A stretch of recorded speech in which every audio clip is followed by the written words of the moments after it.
अस्सलाम वालेकुम रहमतुल्लाहि व बरकातुहू। नाज़रीन, जिस तरह के मैंने आपको बताया था कि मैं जा रहा हूँ अपने आबाई इलाके तहसील तौसा शरीफ और बलूचिस्तान की पहाड़ियों की तरफ। मैंने कहा था कि आपको पुराने बुज़ुर्गों उस्तादों से मुलाकात कराऊँगा।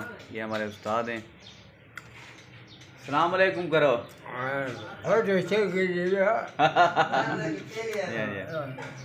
ये बुज़ुर्ग हैं, इनकी आपको आवाज़ की समझ नहीं आएगी। तो ये बहुत बड़े आमिल हैं माशाल्लाह, पीर हैं। दूर दराज से लोग इनकी तरफ आते हैं तवीज़ात वगैरह लेने के लिए। तो ये इनकी किताबें वगैरह भी हैं। ये पसंद की जगह शादी का अमल भी है इन्होंने। ये सारे अमल मैं ना आपको बताऊंगा, फिर तसल्ली से बताऊंगा। अभी मैंने सिर्फ इनसे मुलाकात कराई है आपकी।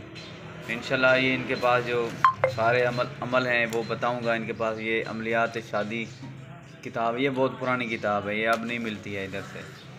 तो इंशाल्लाह बकाया जो अमल वगैरह हैं वो मैं बात